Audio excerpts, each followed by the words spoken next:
Hey guys, before we get started, I just wanted to say I have been live pretty regularly on Twitch, doing some shiny hunting, raids in Sword and Shield, and is overall playing the games a lot. So if you guys want to interact with me live, go follow me on there and have notifications on when I'm live, that way you don't miss me. Thanks guys, enjoy the video.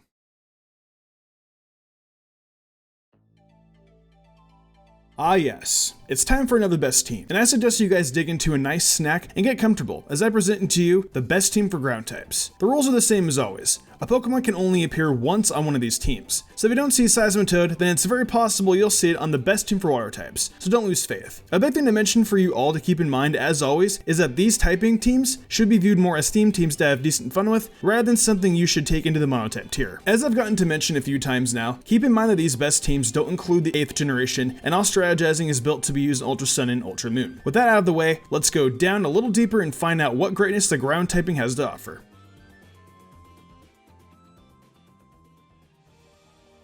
So with ground type Pokemon, you've got a bit of a limited selection when it comes to what megas there are. In this case of this best team, I was limited to just 3 choices since I had Garchomp appear on the best team for dragon types way back when. That means there were only 3 other options, those being Mega Swampert, Mega Camerupt, and Mega Steelix. Now no offense to Mega Camerupt, but it just was not what I was looking for on this team. The problem with Swampert and Camerupt is that they carry a 4 times weakness to a typing. Grass in the case of the former and water for the latter. However, Mega Steelix isn't actually times 4 weak to anything, and that is what won it the spot as this team's Mega. Mega Steelix has quite a few resistances thanks to the Steel typing, and its weaknesses aren't all that difficult to overcome either. Almost this whole team is going to have its hands full with water types, but in the case of the more dangerous ice types, Steelix is going to be a great wall to handle those moves as it will take neutral damage from that typing. You don't want to sleep on Steelix's defense, as it is nearly at 500 without any investment from EVs, and that is incredibly impressive. There are 2 things you can usually expect of Steel-type Pokemon, and that is high defense and slow speeds. And boy, does Steelix live up to that. The only unfortunate part of things is its lack of truly great special defensive stat, though we can't really expect it to be that high when that defense is base 230. We've got to go ahead and give it some boost to its attacks and HP though, as while Steelix will be a great wall to protect against the ice typing for the rest of the team, it's got to be able to fight anything else. It already has a base 125 attack, so the 252 EVs into there are going to be a big addition, and the other 252 are going to be an HP. I also decided on lowering Steelix's speed for obvious reasons, so I made it Brave Nature to add on to the attack stat. With all that worked out, Steelix will have 354 HP and 383 attack, making it an all-around physical monster between the attack and defense. Being as it is on a ground type team, you can be guaranteed that there will be a Sandstorm in effect at some point in the battle, and Steelix's Sandforce ability will be putting that to use. With Sandforce, all of Steelix's Rock, Steel, and Ground type moves will do 1.3 times increased damage as long as the Sandstorm is up. It also won't take any damage from the Sandstorm thanks to this ability, though that was already the case due to its ability. Mega Steelix's moves are Earthquake,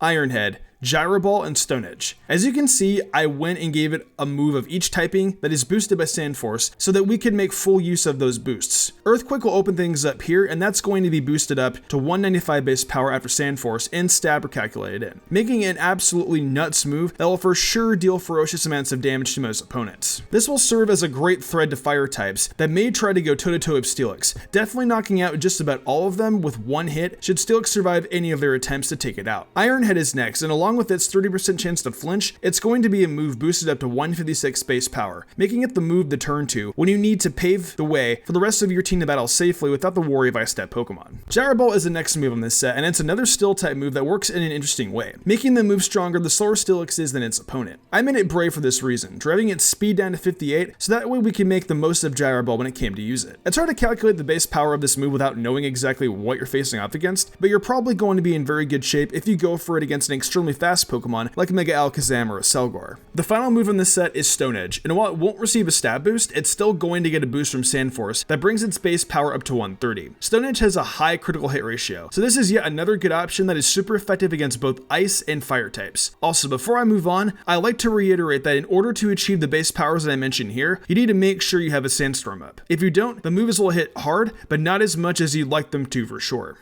With how much Steelix relies on having a Sandstorm up, I guess it makes sense to move on next to Generation 4, and the provider of that Sandstorm. Hippowdon is best known for being a maker of Sandstorms, so it fills the bill quite well as an offensive supporter that sees to it we can get the most out of Steelix. Hippowdon's ability is Sandstream, though it also has a hidden ability that just so happens to be Sandforce. If I were to get a little cute with things, I'd have probably given it Sandstorm as a move and let it use Sandforce as well, but it just makes more sense to let the weather come immediately instead of wasting a turn in building it up. Hippowdon doesn't resist as much as Steelix, but it's only got 3 weaknesses, those being ice, grass, and water. Being that its greatest task of importance is to make sure there is constantly a sandstorm going on, it definitely helps it things that it doesn't need to worry about too many super effective moves coming its way. Speaking of keeping that sandstorm going on for as long as possible, the item Hippowdon is holding onto is of course going to be the Smooth Rock, which causes a sandstorm to last for 8 turns at a time. When it comes to the stats, Hippowdon will be receiving the same boost Steelix did to its attack and HP. The name of the game here is bulk and power, and just because Hippowdon's biggest job is to make a sandstorm brew doesn't mean that it's going to be its only job. The 252 EVs go to HP and attack, and Hippowdon will be adamant natured, making its HP 420 and an attack stat of a nice respectable 355. Hippowdon thankfully has some good defenses already at 118 base defense, so I didn't see a real need to add on to that. The moves this glorious Sand Hippo will be bringing into battle are Earthquake, Slack Off, Stone Edge, and Ice Fang. Earthquake is an obvious choice for any ground type to have on their moveset, as thanks to Stab it's got a base power of 150 and serves as the primary attack source for Hippowdon and many other Pokemon of its typing. Slack Off is a necessary form of recovery as you want to keep Hippowdon ready to come in battle several times to keep replenishing the sandstorm if needed. Hippowdon will get 50% of its HP back every time it uses Slack Off, so there's a pretty good chance that it can last long into a battle as long as the recovery is used properly. Stone Edge is next, and that's coverage for Ice-type Pokemon, albeit not with the best accuracy. Even still, it was necessary to include something to handle Ice-type Pokemon, and a high critical ratio added in makes Stone Edge a fine option. Ice Fang rounds out the set, and that will help Hippowdon stave off grass types with its 10% chance to flinch and freeze the opponent. These few coverage moves and an already solid bit of bulk should work together well alongside Slack Off to keep Hippowdon live for a large part of the battle.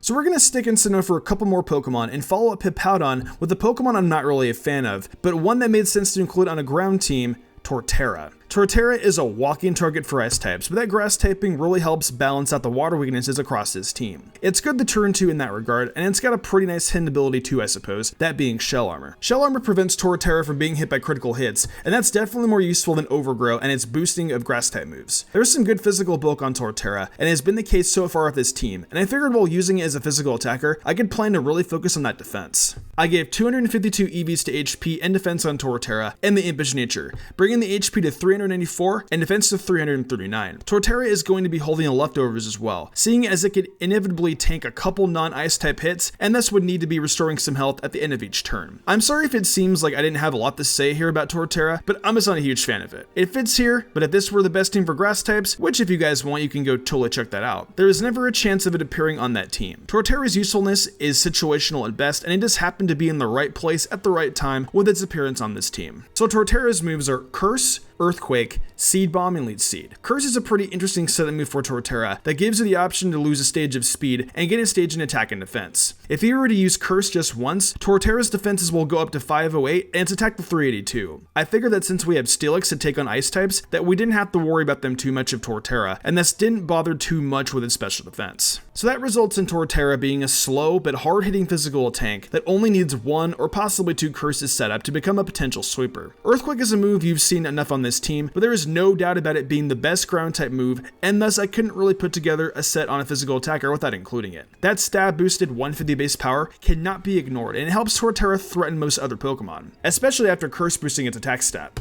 Seed Bomb is going to be a boosted 120 base power from Stab, and serve as another good option for general attacking, just so you don't have to eat away at your Earthquakes too much. Plus Seed Bomb can actually hit flying types, albeit not that great for good damage. Honestly, I'd say if you're in against a flying type, and aren't very set up with Curse, you should probably just switch into something like Steelix. Finally, there's Leech Seed, and that is going to help Torterra stay in the battle for as long as it can with that recovery of 1/8 of its HP at the end of every turn. Like I've said already, I'm not a fan of Torterra at all, but I can't deny it holds some place on this team and can come in clutch for you guys if you use it right. This next Pokemon is the final one from Sinnoh that I have for you, and it's another one of those new evolutions to prior Pokemon that were introduced during the 4th generation. Gliscor is one of the coolest ones that was introduced as part of that group, and I was really excited to put it on this team. Gliscor is yet another Pokemon that unfortunately doesn't want to deal with any ice types, though for the set I put together for this one, it won't end up fearing any other Pokemon. First off, I gave Gliscor the Poison Heal ability, meaning that as long as it's poisoned at the end of each turn, it's going to be getting 1/8 of its HP back. Now you might be asking yourself, why would I put all my faith in having a certain certain status condition occur to make this Pokemon work well. And if you're asking that, then you must have no idea about the Toxic Orb. The Toxic Orb is a held item that is exactly what you think. It badly poisons the holder of it. Under normal circumstances, unless you for some reason are running the move Fling, this will be an awful item to ever put on your Pokemon. However, in the case of Gliscor, I'm using to help activate that ability and constantly having a good chunk of health returning to Gliscor after every turn. I'm also going to be distributing EVs on Gliscor a little differently than normal, giving it 252 EVs in HP, 184 into defense along with the impish nature, and 72 in speed. This spread gives it 354 HP, 365 defense, and 244 speed, making it a bulky defensive Pokemon that we're going to be using for stalling tactics throughout the battle. Toxic, Protect, Stealth Rock, and Brick Break are the 4 moves that make up this moveset for Gliscor. Right off the bat, I'm sure you guys noticed there isn't any stab in this set, but it wasn't really necessary to have one as a stab move because ground and flying don't really cover ice. So anyway, Toxic opens up this set and is absolutely imperative to have as Gliscor is meant to stall out its opponents with poison damage. You'll want to use it immediately when a new Pokemon enters the battle, and get ready to be in for the long haul. Thankfully, Gliscor will also have Protect at its disposal, so it can avoid taking any damage every other turn while trying to stall out the opponent. Stealth Rock is a move thrown on to benefit the entire team as a whole, since it will shave off a quarter of most Pokemon's health when they switch in. And in the case of Pokemon like Charizard and Moltres, half of their health. It'll help Gliscor's case of stalling if Pokemon are coming into battle with it and losing a good chunk of health immediately. Finally, there is Brick Break, and that is specifically there to combat ice types. Gliscor probably won't survive an Ice Beam from a strong special attacker, so it's important to have a move that gives it an actual shot of taking one out, and Brick Break does just that. I'll say as often as I do though, that leaving Gliscor in against ice types is a worst case scenario, and if you can, you should just get him out of battle if he's up against one, especially a fast special attacker. Following up Gliscor is a legendary Pokemon for Unova that shares its typing, Landorus. Now you may be expecting this to be the Therian form, but that just isn't going to be the case today. Instead, this is just regular Lando, and that's just fine because it's just as good in this form. As a matter of fact, this guy is going to be the first special attacker we have in this team. But before I get into all that, let's talk about its ability. I have 2 options here for an ability. One of them being that Sandforce ability we've gone over before, the same one that Steelix uses. That would have been a no-brainer to select since we've got the Sandstorm set up, but the hidden ability is even better. Sheer Force is going to be what Landorus has, and with Sheer Force, all moves that it uses that have secondary effects will get a 1.3 times power boost, and I'm going to make that even higher by involving the Life Orb. When Sheer Force and Life Orb work together, Landorus will actually not be hurt when attacking, as it would usually be due to the effect of Life Orb. That's a really great upside, and really makes Landorus incredibly strong, so I hope you guys can understand now why I decided to use this form over its Therian form. It's a simple fact that Sheer Force and Life Orb are a much better choice than having Intimidate. So for the stats, I have given Landorus 252 EVs in speed and special attack, along with a timid nature. Those boosts give it 331 speed and 329 special attack, both of which are pretty solid and will be put to good use when involving the boost that will come to some of the base power of the moves. There aren't exactly good defenses on Landorus, so you could possibly slip into the role of Glass Cannon, but I'll leave that up to you guys to decide instead of declaring it one myself. What we're working with on Landorus is Earth Power, Sludge Wave, Focus Blast, and U-Turn. Earth Power is going to be the strongest move Landorus has by far, seeing a boost from Life Orb, Sheer Force, and Stab. Normally Earth Power would have only been 90 base attack and a 10% chance to lower the opponent's special defense, which is a pretty great move without the boosts. However, after they're all applied, you lose the 10% chance at lowering special defense, but gain a base power of 228, and that's a pretty great trade-off. You won't even need to lower your opponent's special defense at that point, because a move with that much power mixing in with Landorus' special attack just screams one-hit knockout to me. That won't be the case with every Pokemon, but this is pretty good regardless. I'll caution in saying, though, that the multiplication process with those 3 boosts does get a little tricky, so my math might be a little off, but I think it's pretty close if not spot on. Next up is Sludge Wave, and that move is going to serve as a great coverage move against Fairy and Grass types, more so than it just being a good coverage move for those 2 types. It's another great move to just use in general, as its base power goes from 95 to 160. You won't have the chance to cause any poison effects now, but it's a fine trade-off for having so much power. Focus Blast is the next move that is also going to see a power boost from Sheer Force and the Life Orb. Focus Blast isn't the best move in the world due to that 70% accuracy, and I could have went with Brick Break to handle ice types, much like with Gliscor, but the amount of power behind this move is too much to ignore. Focus Blast sees its base power loop from 120 to 202 in the blink of an eye, and that is bound to knock out just about any ice type that it is used against. Much like with Gliscor, I'd suggest just getting the heck out of battle and avoiding ice types like Plague. Though Focus Blast is a gamble just in case you have no choice but to face off against one. Though if Landorus isn't your final Pokemon and you've got options to switch out to when an ice type hits the field, you can look no further than U-Turn to help you out. Unfortunately, the 70 base power of U-Turn doesn't get a boost from Sheer Force, but it still heads up to 91 base power thanks to Life Orb. However, since Sheer Force isn't in play with this move, Landorus will end up taking the 10% blow to its HP. It's a small price to pay to avoid getting knocked out by an ice type though.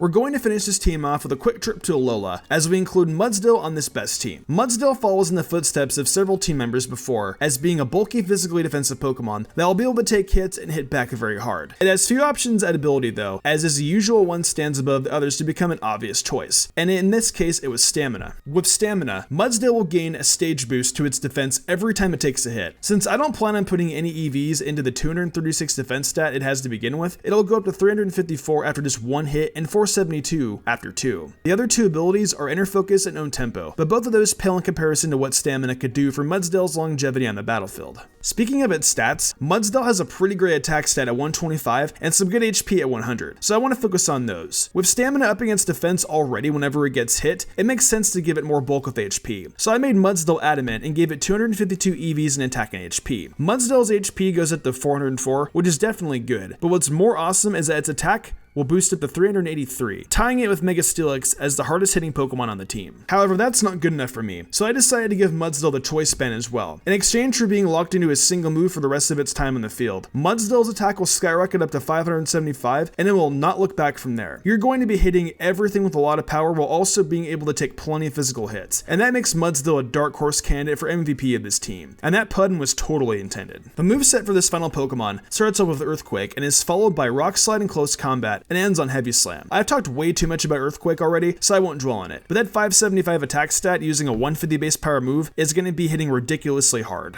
However, if they do switch into a flying type, then you have Rock Slide to work with, which has 75 base power, but also a 30% chance to flinch. So even if you don't manage to take them out with only one, there's a good chance you could flinch them out if you happen to move first for some reason. Though I wouldn't expect that with Mudsdale's abysmal 106 speed. Close combat is next, and at the exchange of a stage in defense and special defense, you will be able to hit basically anything that Rock Slide and Earthquake either can't or are incapable of doing a lot against. It's a usefully powerful move to have in this set. Finally, there is Heavy Slam, and that would be the most useful move against ice types that I can imagine besides maybe Iron Head. If you'd rather use Iron Head, that works too, but Heavy Slam hits a lot of Pokemon for a lot of damage since Mudsdale is so heavy. It's definitely the superior move in this case, but like I said, either works.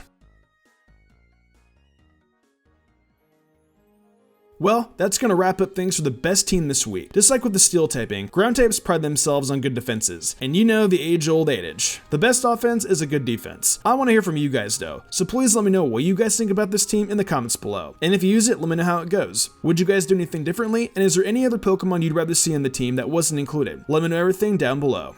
If you enjoyed the video, why not leave a like and subscribe to my channel with notifications on, that way you never miss an upload. If you want to support me further, consider following my Twitch where I stream a lot of Pokemon content and all kinds of other Nintendo content like Zelda, Fire Emblem, and much more. Also, I've been reviewing every episode of My Hero Academia Season 4 over on Mystic Sage, so head over there if you're into that too. I would love that a lot. Want to support me further and gain cool perks? Check out my Patreon. Daniel Leone, Lady Crimson, Memory Martin, The Lazy Leo, Matthew Young, Awesome Lego, Jarrett Weiss Austin, Sodden Grider, and Enigma97 did, and I want to thank them personally for going above and beyond. It means the world to me. I think I'm gonna wrap this up though. I'm Mr. Gumbrian, and I will see you in the future for more awesome Pokemon content.